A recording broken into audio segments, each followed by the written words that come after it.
Taking so long. There we go. We're live here. How's it going, Josh? There he is. What's up, Chris? Oh, not much. Just getting ready for this big slate we got here on Tuesday. Very nice, very nice. Yeah, it's good to. Sorry, for the one or two viewers we have. It's been a while since we've been doing this, but Chris and I were just talking. We're really happy to be back. We got the site updating on Monday. It should be back and good to go. We're going back to our old roots on Squarespace, much simpler. And we got football season a month away, man. We got it's week one. It's preseason week 1 in 2 days, right? I think. That's right. Did you watch any of the Hall of Fame game at all? No, I didn't actually. But I heard Randy Moss stole the show. Yeah, he definitely did Saturday night. He's the man. He's one of the only people in the world who can get Belichick to put on costumes and smile and have a good time. It was funny when he said, "Well, finally, I'd like to thank Belichick there," and just all you could hear was just boo.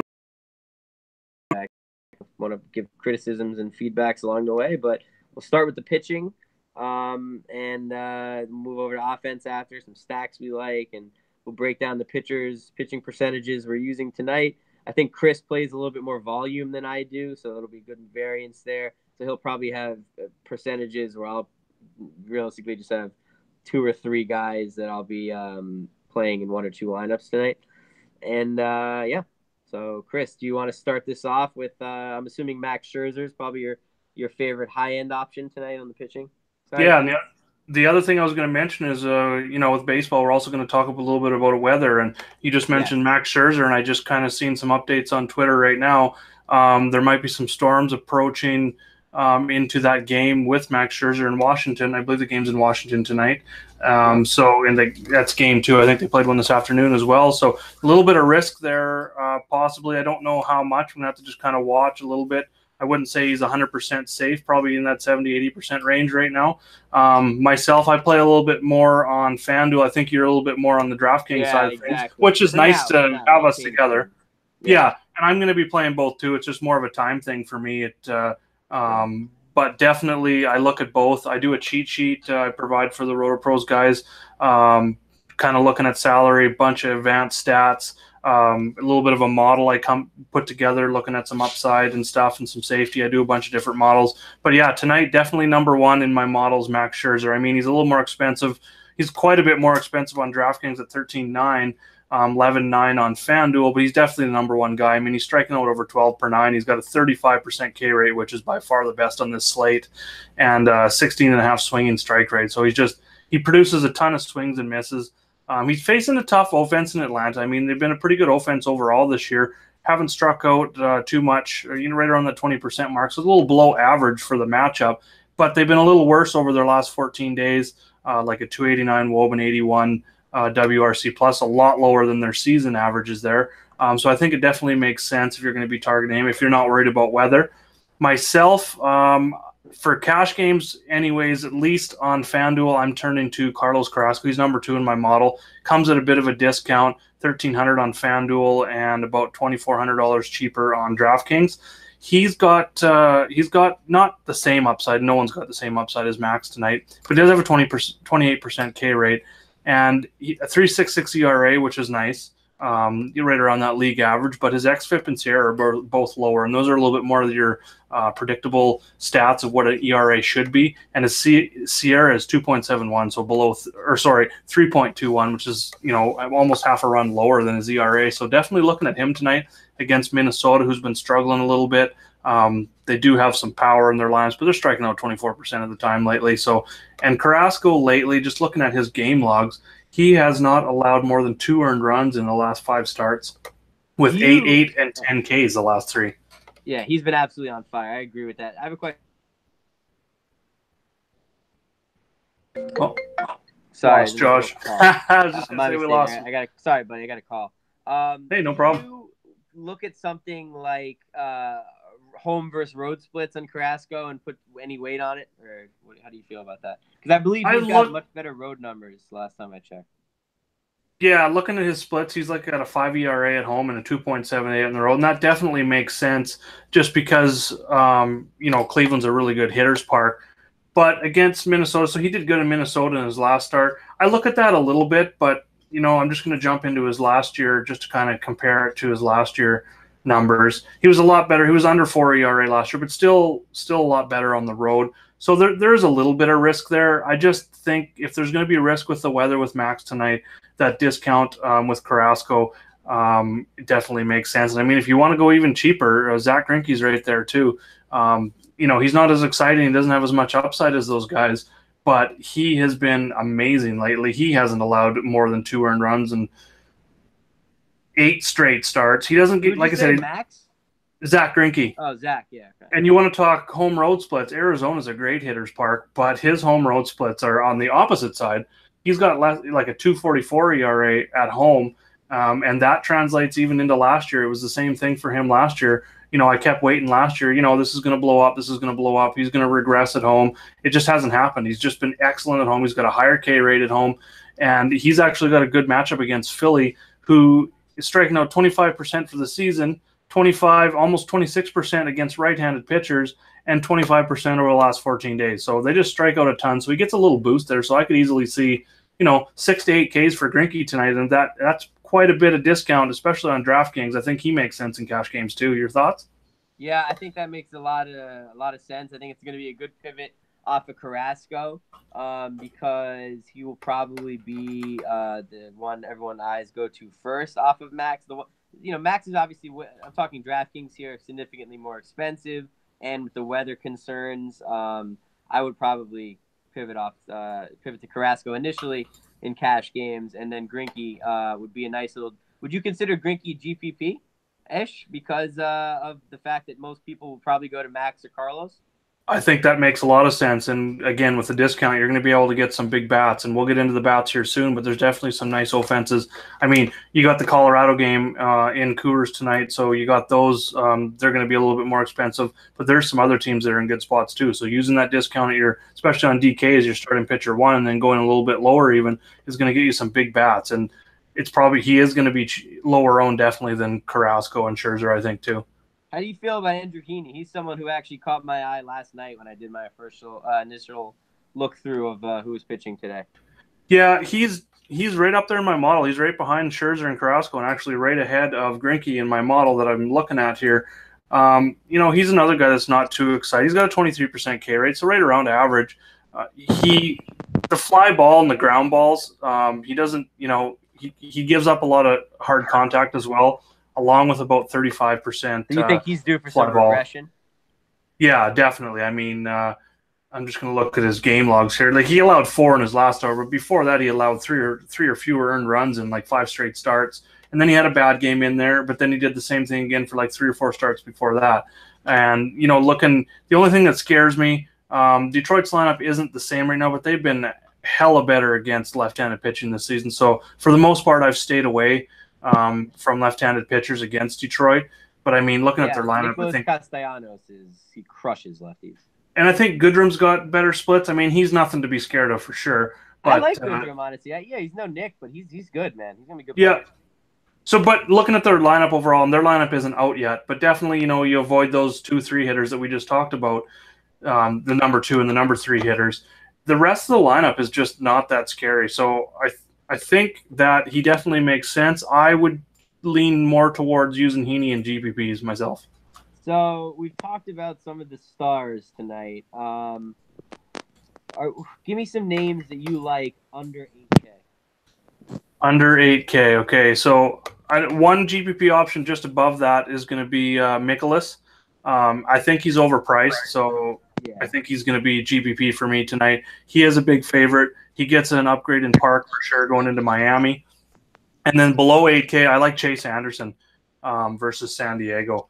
He's just been very consistent lately for that price. That's 8 straight starts, allowing 2 or fewer earned runs. So he's just been, running about 5 to 6 innings per start. So, which is good for FanDuel if you're going to load up on bats. I think he makes sense because he's not going to give you a ton of upside. He's not striking out 9-10 guys like some of the other guys. I mean, that it's reflective on the price, obviously, but he is going 6 innings in a lot of his starts. So he's right there for that quality start. So he definitely helps there as well.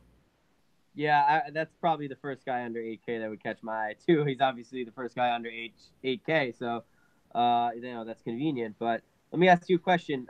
There's a couple of really cheap guys that I would definitely play in GPP tonight, and it seemed to be reading pretty well on my projections as well. But someone like Tyler Glasnow, how many innings do you expect out of him tonight?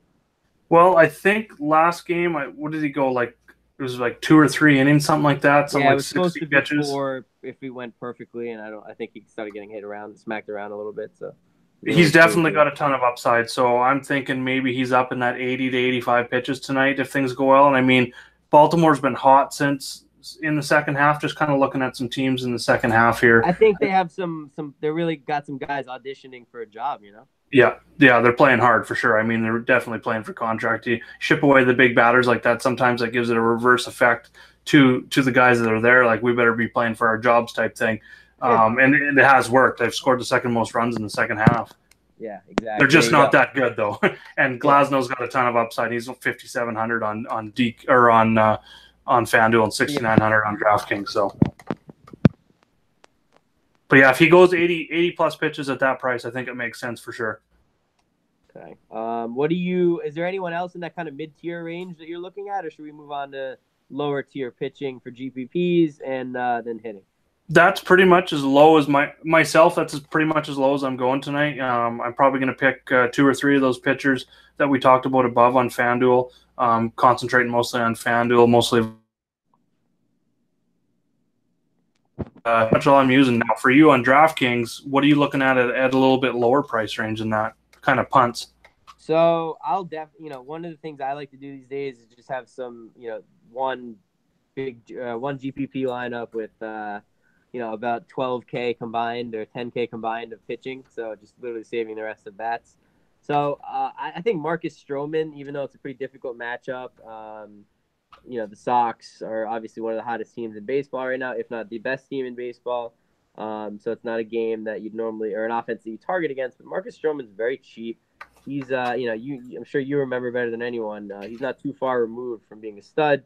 Yeah. He's nothing even close to that now. But 4,800 on DraftKings is that's an alarming price for him. And Jason Vargas as well, down at 4,500. I just think he should probably hit value pretty easily tonight, with not huge upside, but if and when you play those types of lineups and you also happen to really hit the nuts and just your offensive player. Sorry guys, I'm getting a couple calls tonight, but what I was saying was when your offensive players really pick up as well, hit a bunch of home runs because you have 40K to spend on them. Having guys like Vargas and Stroman for the prices that they're at, even though they're probably some of the worst options on the slate, who a lot of people will be literally targeting against for stacks. But at the same time, all they really have, they don't need to go for 20, 25 points. I'm not expecting that out of them. I just want 2x, 2.5x. 10 points, 10, 12 points. Do the job.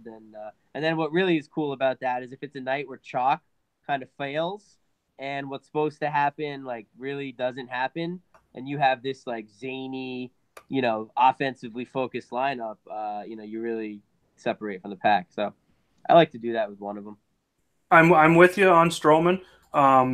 I love that he's 61% ground ball rate. That's elite. Probably I'd have to check, but I think that's top 5 in the majors among qualified starters. So I think he could definitely have one of those nights where he keeps the Red Sox in check. Even to 1 or 2 earned runs would definitely hit value. And like you said, you only need 10 to 12 points from guys like that.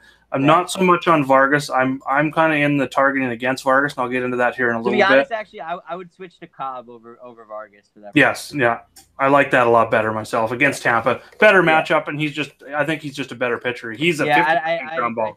I don't take Vargas back, but I would list the cheap guys in that order. Cheap guys: Stroman, Cobb, Vargas. Cool. But I do really think all 3 will hit value. Yep. Awesome. Yeah. Okay, so let's move on to offense. So you mentioned you're probably going to be spending about between 18 and 20K on your pitchers tonight. What offensive stacks are you going to be looking on for DraftKings? So on my sheet, I've listed 5 so far for tonight. The first one I came up with, they're a little more on the pricey side, not too bad. A little bit more on DraftKings for sure. The separation's different, but Seattle's got the #1 implied runs. They're facing Bartolo Colon. He's terrible. I'm looking at like D Gordon. He's not the safest guy on FanDuel. I'm looking at him as a cash option, definitely in my cash build. Just at the top, you're looking at high implied run team. He's leading off. He's got speed. He's only 2,800, so it definitely makes sense there. But then Mitch Haniger, Denard Span's another cheap option, especially on FanDuel. That definitely makes sense, if you're trying to go cheap with your bats. And then Nelson Cruz for power. He's 5,500 on DK, but 4,100 on draft or on FanDuel. So I think it makes sense there. Toronto, I'm definitely looking at Toronto. Drew Pomeranz just hasn't been right since he came back. He's had a tough season overall. He's walking, I think, like 5.21 batters per 9, which is just that really creates a lot of upside. Yeah. And he's allowed 6 earned runs in 2 start overall in his 2 starts since coming off the DL with 56 and 40% hard contact in both those games. So a lot of upside there. Toronto's a little bit cheaper, 16.2 total for the top 4 hitters and 12.4 on FanDuel total price. So it definitely makes sense there, a little bit cheaper. And then, like I mentioned, Cincinnati. Just their lineup came out. Jose Peraza, nothing special at the top of the line. But then you got Brandon Dixon. He's going to create a lot of salary relief. He's a nice punt play I like. But then Eugenio Suarez is one of my top hitters overall tonight. Oh, yeah. He crushes lefties and going up against Vargas. And even Scooter Gennett's got some decent splits against left-handers as a lefty. And I don't think Vargas is going to go for more than 4 or 5 innings. So he's going to get a chance to go against that bullpen as well. So definitely like that as well. And then the other team I'm looking at as well, I haven't seen their lineup come out yet. It's the late game tonight. Is we talked about Andrew Heaney. I like the Angels going against Jacob Turner. He's been terrible coming out of the bullpen this year. So I'm kind of looking at. I mean, they don't have Trout, so I don't. I think they maybe be a little bit overlooked looking at the Angels. But you got Calhoun, Upton, Ohtani, and Pujols up there as your 1 to 4 hitters projected right now. So I'll probably even look at them a little bit, especially on FanDuel. The most expensive guy there is Calhoun at 3,300. So, and then I didn't even mention Coors Field. Out of those 2, I like Jameson Tynan as the better pitcher for sure. So I'll be looking at Pittsburgh against Chad Bettis. His home road splits have been atrocious. 8.75 ERA at home, 2.88 on the road. Of course, it's Coors Field. But at home again, he's given up a 4.14 WOBA and 5.91 slugging percentage. I just think that Pittsburgh makes a lot of sense, and we did get their lineup here just not too long ago.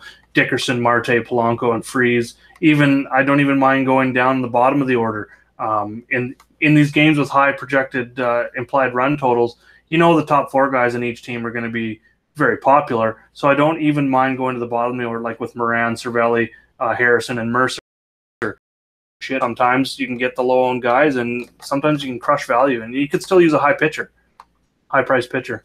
So, gun to your head, who scores more runs tonight? Seattle, Texas, or Pittsburgh?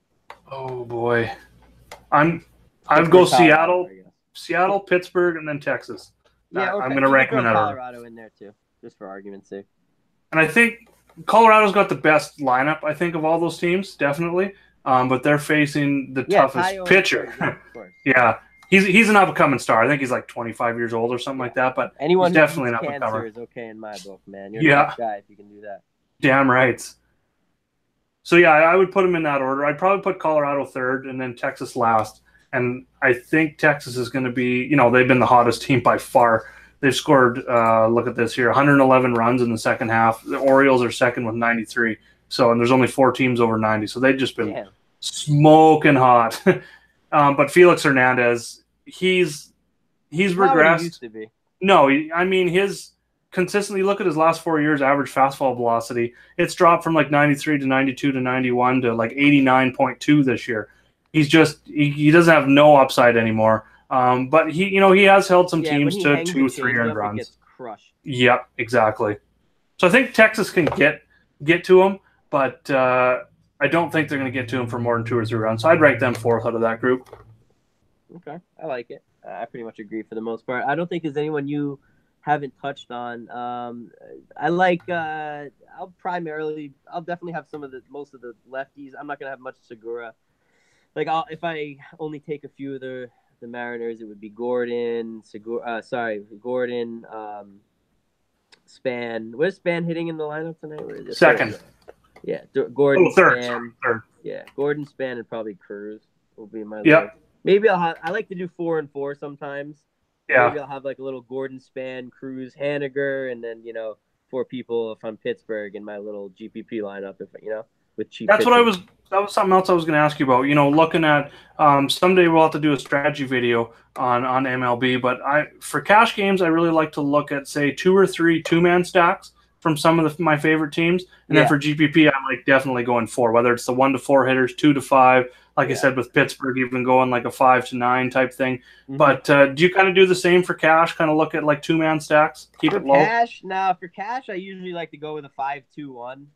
Okay. The offense that I like the most being the 5, and occasionally I'll do 4 if it's like a weird day where maybe they have some lefty matchups or something that I'm not a huge fan of, or if I just really think the top of the order is going to do all the damage, something like that. Right. But I've had probably my longest track record of cash success with my safest stack being the 5. I don't religiously stick to the 2 having to be on the team they're playing because that's a little psycho. But that does make sense if your stack happens to be from the game with the highest totals. And then the 1 is the 1. Just sometimes it's usually the catcher for me, or just if there's like a guy that I really like that I individually like versus a stack, I'll try and throw him in there. But that and definitely the 4-4 has been probably my most popular other one. But honestly, I try to stay away from like not doing something just because it's different. I've lost too many times from I've talked myself out of good plays because of that too many times, and felt the one that was more structurally pretty was better, and just because it was a 5-2-1 or whatever, and it's just it's not true. Cool. One more little weather update here. Cleveland looks like there's some rain moving in, and there's a good chance for cash games. Probably going to go down to Greinke on FanDuel. Little bump for Greinke. Yeah, little bump for Greinke there. And then I got a question in chat about your favorite home run plugs outside of Coors. So my top 3, I mentioned Eugenio Suarez versus Vargas there. I like Teoscar Hernandez for the Jays hitting clean up against Drew Pomeranz. And then I'd probably go Nelson Cruz versus Bartolo Colon. I do agree with pretty much everyone you said, but just for the sake of varying, Joey Gallo, I definitely think is a hell of a play tonight. Oh, he's on fire. Purposes. Oh, did you say him? Sorry, I wasn't listening. No, he's just on fire. Oh, he's been killing it.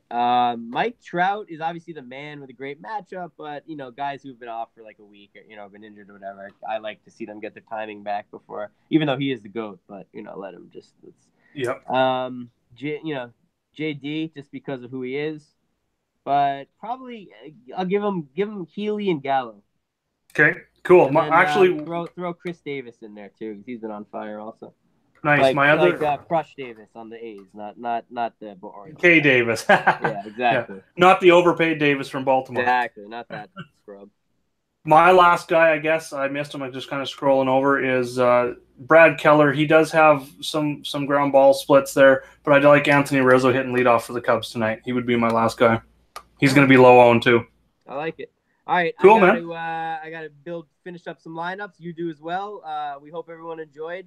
We're going to do this, try and do this at least once a week with more, in the future and other sports and other shows. So let us know if you have questions moving forward. And, we hope you guys enjoy. Have a good night, everyone. Good luck. Cheers.